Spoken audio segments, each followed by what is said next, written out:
Hello friends, আমি শুভঙ্কর। আর আজকে আমি নিয়ে এসেছি আপনার সাথে নতুন একটা টপিকস নিয়ে, সেটা হচ্ছে ইন্স্যুরেন্স। আমি কতদিন টাইম পাইনি, কেন কি আমি আরেকটা চ্যানেল বানাচ্ছিলাম যেখানে একটু টাইম লাগলো, যার জন্য নতুন ভিডিও দিতে টাইম পাইনি, আমি সময় পাইনি। আজকে নতুন টপিকস নিয়ে এসেছি, সেটা হচ্ছে ইন্স্যুরেন্স। আমি আজ থেকে চেষ্টা করব প্রতিটা ভিডিওর আপনাদেরকে ডেসক্রিপশন মানে এক্সাম্পল সমেত বুঝিয়ে লাস্টে প্রেজেন্টেশনটাকে আলাদাভাবে ওর সাথে ভিডিওর সাথে অ্যাটাচ করে দেবো, যাতে আপনাদের বুঝতে সুবিধা হয়। তো আজকে যে মূল টপিক হচ্ছে ইন্স্যুরেন্স। এবার ইন্স্যুরেন্সের নিয়ে আমি ফার্স্ট যে কথাটা হচ্ছে সেটা হচ্ছে হোয়াট ইজ ইন্স্যুরেন্স।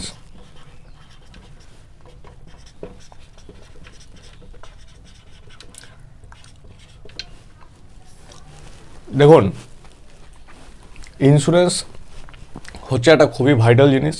ইন্স্যুরেন্স একটা অ্যারেঞ্জমেন্ট আপনার সাথে, আপনার যে কোম্পানিতে আপনি ইন্স্যুরেন্সটা করছেন সেই কোম্পানি আর আপনার সাথে একটা অ্যারেঞ্জমেন্ট, যেখানে কোম্পানি আপনাকে প্রোভাইড করছে একটা গ্যারেন্টেড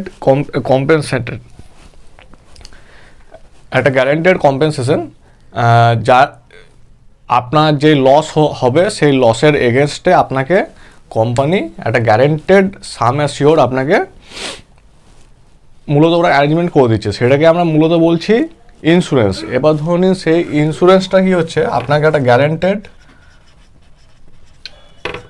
সাম অ্যাসিওর দিচ্ছে, যেখানে আপনি ধরে নিন আপনার কোনো ড্যামেজ হলো কিছু, যেমন কার, বাইক,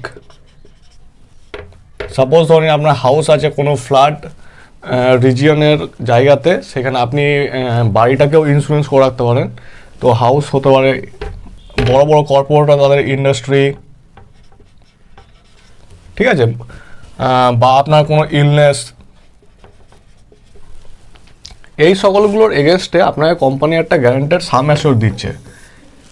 তার বিনিময়ে কি হচ্ছে, আপনাকে একটা প্রিমিয়াম লাগছে। এটাই মূলত হচ্ছে ইন্স্যুরেন্স, ঠিক আছে। এবার সেকেন্ড আমরা যে টপিকসটাতে আসছি সেটা হচ্ছে হোয়াট ইজ লাইফ ইন্স্যুরেন্স।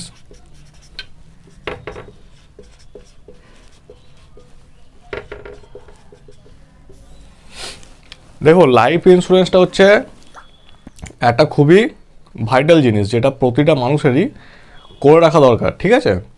তো লাইফ ইন্স্যুরেন্সকে আমরা মূলত একটা কন্ট্রাক্ট বলছি। সেই কন্ট্রাক্টটা হচ্ছে আপনার সাথে আপনার কোম্পানি, ঠিক আছে, কোম্পানির সাথে আপনার একটা কন্ট্রাক্ট করা হলো,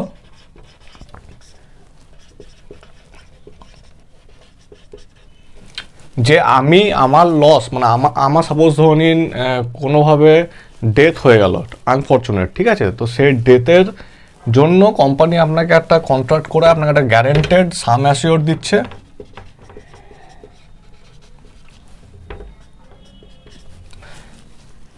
কি বিনিময়ে? সেই সাম অ্যাসিওরটা বিনিময় হচ্ছে একটা প্রিমিয়াম লাগবে আপনাকে। তো এটা হচ্ছে লাইফ ইন্স্যুরেন্স। লাইফ ইন্স্যুরেন্স মূলত আমরা ডিফাইন করছি একটা contract between an insurance policy holder and an insurance company where the insurance promises to pay A some of money. এই যে আপনাকে একটা ইন্স্যুরেন্স একটা আপনাকে কী করছে, সাম অফ মানির মূলত ওরা একটা গ্যারেন্টি দিচ্ছে বা একটা কন্ট্রাক্ট দিচ্ছে, যেখানে আপনি বিনিময়ে আপনি একটা প্রিমিয়াম কোম্পানিকে দিচ্ছেন। যদি আপনার ডেথ হয়, সেই ডেথের বিনিময়ে আপনাকে কোম্পানি এই সাম অ্যাসিওরটা আপনার নমিনিকে প্রোভাইড করবে। এটা হলো লাইফ ইন্স্যুরেন্স।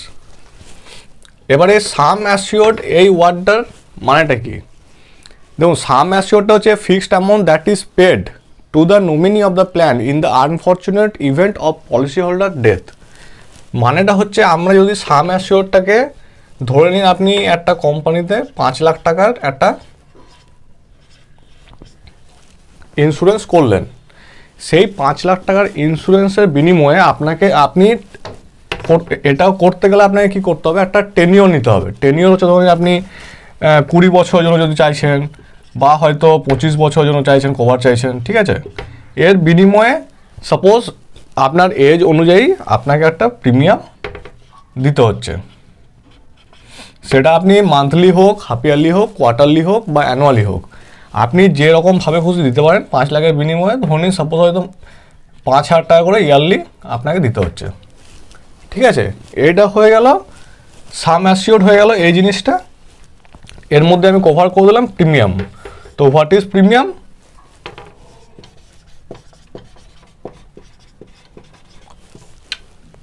তাহলে ফার্স্ট আপনাদেরকে সাম অ্যাসিওরটা আমি বুঝিয়ে দিলাম। সাম অ্যাসিওরটা হচ্ছে আপনাদের যেই টাকা আপনি অ্যাসিওর চাইছেন, আপনার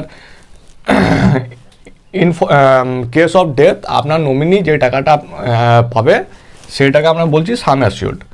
এবার এই সাম অ্যাসিওরটার একটা টেনিওর থাকে, আপনি 5 বছর, 10 বছর, 15 বছর, 20 বছর যত দিনের জন্য করলেন, সেই টাইমের মধ্যে যদি আপনার কিছু মানে ঘটে, ডেথ হয় আনফর্চুনেটলি, তাহলে কিন্তু আপনাকে এই টাকাটা কভারেজ দিচ্ছে। এবার আপনি যেই টাইমটা নিচ্ছেন সেই টাইমটার এগেনস্টে আপনাকে কি করছে, এই টাকাটা যে অ্যাসিওরটা নিচ্ছেন সেই অ্যাসিওরটার এগেনস্টে আপনাকে প্রিমিয়াম ভরতে হচ্ছে, ঠিক আছে। প্রিমিয়াম আপনাকে ভরতে হচ্ছে প্রতি মাসে মাসে বা ইয়ারলি, হাফ ইয়ারলি, আপনি যেমন চাইবেন তেমন আপনাকে প্রিমিয়াম ভরতে হবে। তাহলে প্রিমিয়ামটা হচ্ছে the amount that is paid by the person or by the person for availing of an insurance policy. প্রিমিয়ামটা হচ্ছে আপনি যে ইন্স্যুরেন্স পলিসিটা নিচ্ছেন সেই পলিসির এগেনস্টে আপনি প্রিমিয়াম দিচ্ছেন, এটা হচ্ছে প্রিমিয়াম। এবার আমি লাইফ ইন্স্যুরেন্সের কিছু আমি পলিসি আপনাদেরকে একটু বুঝিয়ে দিচ্ছি, ঠিক আছে। যেমন ধরে নিন, ফার্স্ট হচ্ছে এন্ডোয়মেন্ট পলিসি। এই পলিসিটা কি? এন্ডোয়মেন্ট পলিসি হচ্ছে একটা সিম্পল লাইফ ইন্স্যুরেন্স পলিসি, যেটা আপনি একটা টাইম পিরিয়ড দিচ্ছেন, 10 বছর, 15 বছর, 20 বছর। আপনি ওই টাইমের মধ্যে যদি আপনার কিছু ঘটে তাহলে আপনাকে সাম অ্যাসিওর টাকাটা পুরোটাই দিয়ে দিচ্ছে, ঠিক আছে। যদি ইভেন আপনার যদি কিছু নাও ঘটে তাহলে আপনাকে কিছু কোম্পানির বোনাস, ইন্টারেস্ট কিছু মিলিয়ে আপনাকে ওই সাম অ্যাসিওরের সাথে আরও কিছু ইন্টারেস্ট যোগ করে যে টাকাটা হবে সে টাকাটা আপনাকে ফেরত দিয়ে দেবে, ঠিক আছে। এবার এটা হয়ে গেল এন্ডোয়মেন্ট পলিসি। এবার 2 নম্বর পলিসি এটা হচ্ছে, সেটা হচ্ছে money back policy.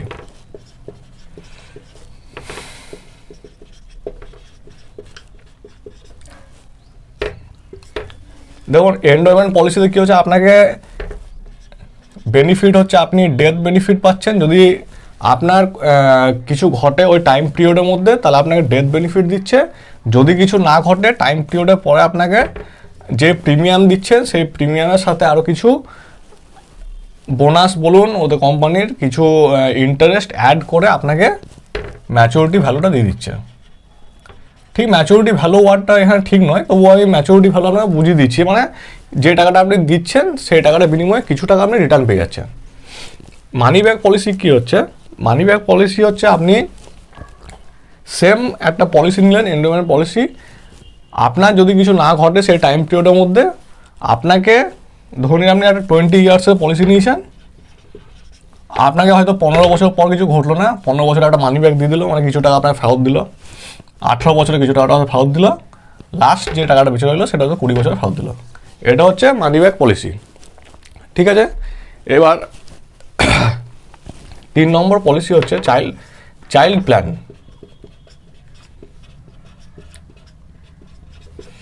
Child policy হচ্ছে আপনি ধরুন আপনার বাচ্চা আছে, সেই বাচ্চার আপনি একটা ইন্স্যুরেন্স করে রাখতে চান, এন্ডোয়মেন্ট পলিসি। অমনি আপনি চাইল্ড পলিসির মধ্যে 2 রকমেরই প্ল্যান থাকে, আপনি যেটা খুশি নিতে পারেন। সেটা শুধুমাত্র সেই বাচ্চাটার লাইফ ইন্স্যুরেন্স এগেনস্টেই আমরা চাইল্ড পলিসি বলছি। মূলত চাইল্ড পলিসিটা সবাই করে রাখে সাধারণত তার ধরুন 18 বছর বা 20 বছর পরে। সাপোজ মানে বাচ্চাদের তো ধরুন তেমন কিছু ঘটনা ঘটে না, ইন্স্যুরেন্স কভারেজ দরকার নেই, কিন্তু তবুও মানুষ করে রাখে যাটা আমি গ্যারান্টেড কিছু পরে টাকা পাবো, ঠিক আছে, ওই জন্য। এবার 4 নম্বর হচ্ছে ইউলিপ।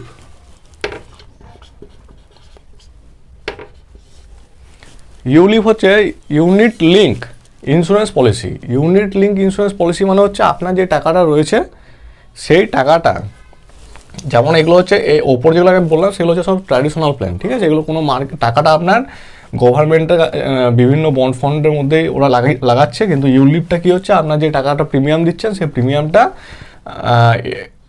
মার্কেটে কিছুটা পরিমাণ লাগাচ্ছে, সেখান থেকে আপনাকে মার্কেট যেমন সিনারিও হবে সেই ওয়াইজ আপনার ইউলিপে পয়সাটাও কম বেশি হবে। ঠিক আছে, আমি এই ইউলিপ সম্বন্ধে পরে যখন মিউচুয়াল ফান্ড নিয়ে আমি ডিটেলস বলবো তখন একটা ইউলিপ সম্বন্ধে আমি ভিডিও বানিয়ে দেবো। এখন মূলত আপনাদেরকে বোঝানোর জন্য আমি এটা করছি। ঠিক আছে, এবার 5 নম্বর হচ্ছে টার্ম পলিসি। টার্ম পলিসিটা কি? টার্ম পলিসি হচ্ছে একটা টার্ম পলিসি বা টার্ম ইন্স্যুরেন্সও বলতে পারেন। এটা হচ্ছে মূলত একটা এমন পলিসি যে পলিসিটা আপনি একটা হিউজ অ্যামাউন্ট সাম অ্যাসিওর্ড কভার করতে পারবেন খুব অল্প প্রিমিয়াম দিয়ে। ঠিক আছে, টার্ম পলিসি দু রকমের হয়। এক হচ্ছে আপনি যদি কিছু আপনার ঘটলো তাহলে আপনি টাকাটা নমিনি পেয়ে গেল, কিছু যদি না ঘটে আপনার প্রিমিয়াম যত টাকা আপনি দিয়েছেন কোনো টাকাটা আপনি আর ফেরত পাবেন না। এটা 1 নম্বর। আর 2 নম্বর হলো, 1 নম্বর হচ্ছে মানি নট রিটার্ন, 1 টাকাও আপনি ফেরত পাবেন না। আর 2 নম্বর, প্রিমিয়াম যদি আর একটু বেশি দিয়ে পরে প্রিমিয়ামটা একটু বেশি লাগবে, সেক্ষেত্রে আপনি যদি কিছু নাও ঘটে আপনি মানি রিফান্ড পাবেন, মানে রিটার্ন পাবেন। এটা হয়ে গেল মূলত টার্ম পলিসি। টার্ম পলিসি সাম অ্যাসিওরটা বেশি, মানে অ্যামাউন্টটা বেশি হবে, প্রিমিয়ামটা কম লাগে, সেটা টার্ম পলিসি। এবার লাস্ট আরেকটা বলে রাখছি, সেটা হচ্ছে ধরুন যারা পেনশন নিচ্ছেন বা অ্যানুইটি নিচ্ছেন,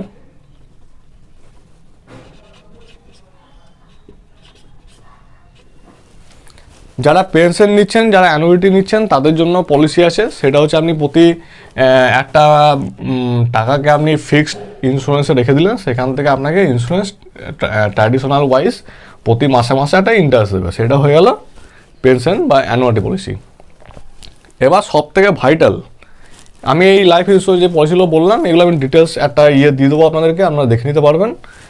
তো আমি এবার যে লাস্ট সবথেকে ভাইটাল জিনিস, আমরা ইন্স্যুরেন্স কেন করব? ঠিক আছে,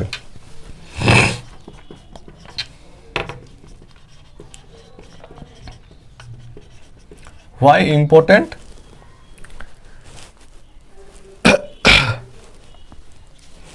না, এটা হচ্ছে why life insurance is important.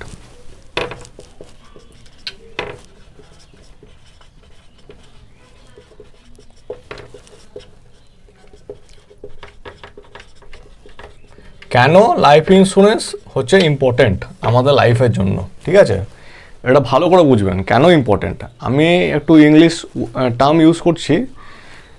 Buying a life insurance policy protect your spouse and children from the potential devastating financial loss that could result if something happen to you. ঠিক আছে, এটা মানেটা হচ্ছে, ধরে নিন আমরা কেউই চাইবো না আমাদের নিকটবর্তী বা নিজের মানুষজনদেরকে হারানোর জন্য।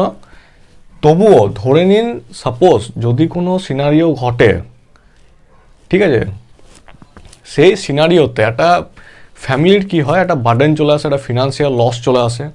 ঠিক আছে, সেখানে ফিনান্সিয়াল সিকিউরিটি পাওয়ার জন্য আমরা একটা ইন্স্যুরেন্স করে রাখা দরকার। ধরে নিন সাপোজ আজকে আমি যেমনভাবে কাজ করছি, আমার যেমনভাবে প্রতি মাসে সব ঠিকঠাক চলছে, ঠিক আছে, সাপোজ আমার যদি কিছু একটা ঘটে, আমার এই সিনারিওটা আমার ফ্যামিলির ক্ষেত্রে কিভাবে হেল্প করবে।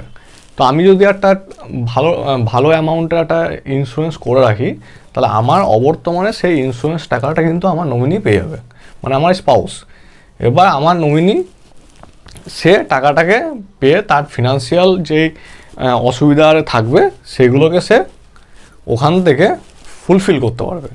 এই জন্য একটা মানুষের খুবই দরকার তার একটা ইন্স্যুরেন্স করে রাখার জন্য। ঠিক আছে, তো আজকের দিনের এটাই আমার ছিল আপনাদের কাছে তুলে ধরা, ইন্স্যুরেন্স কেন করা দরকার আর ইন্স্যুরেন্সটা কি।